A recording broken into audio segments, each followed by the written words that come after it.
Well, I've already started unpacking a little bit. I'll show you the picture of the truck before. But I got a ton, full pallet full, 40 bags.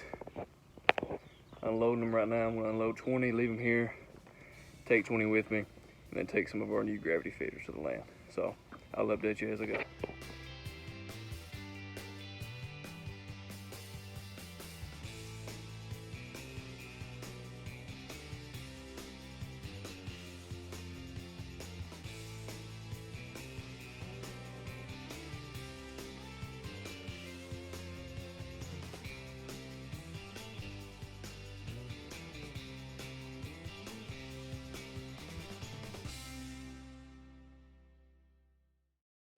All right, halfway there.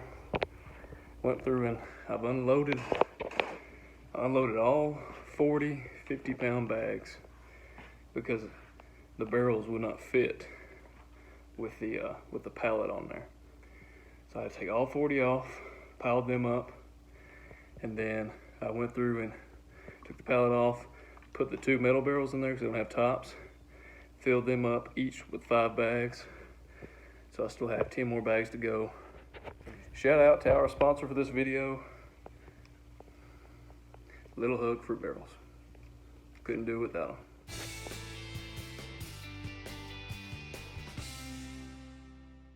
them. All right, guys, we've made it out to the spot, out to the second lease. Just got the spring. I'm gonna drop off 2 feeders here, run down, check a camera, place another camera, and then we're gonna cross the road another 300 or 400 yards down and do the same thing. So as you can see, I brought my deer cart with me today.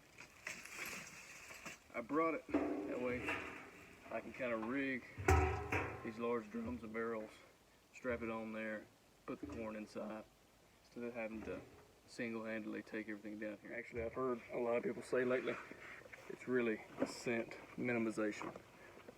So, of course, even during the summer, it might not matter as much, but I'm still going to go through, try to reduce my scent as much as possible, just so, they don't get, I don't want to educate the deer at all. I want them to be completely oblivious to the day that they smell a little something, and all of a sudden they get stuck with an arrow. So, I'm going to spray down.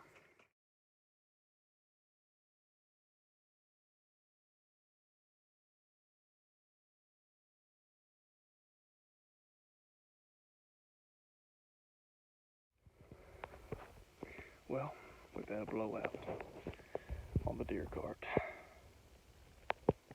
Yeah. Pretty gnarly. That really holds up the plan. It is a struggle getting back here, I'm not gonna lie. As you can see, it's fairly thick. It's not thick, but it's not easy to pull a wheelbarrow looking thing in a 55-gallon drum straight through it. So we have to do a little pit stop tire repair and get back on the road. So I made it down to the spot, and it looks really good.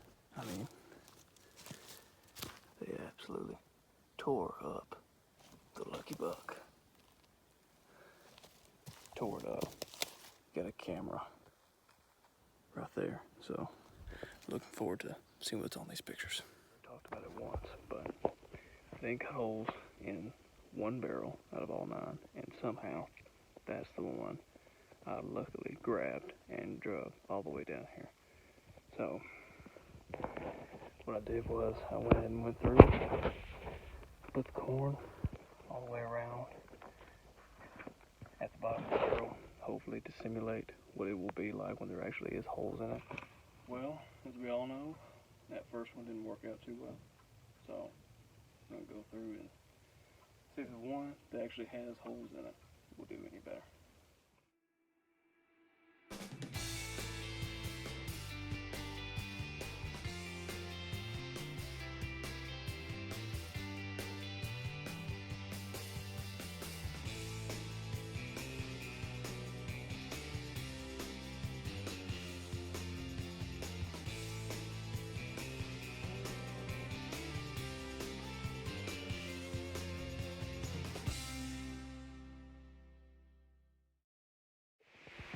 turns out there's holes in it, it works a whole lot better.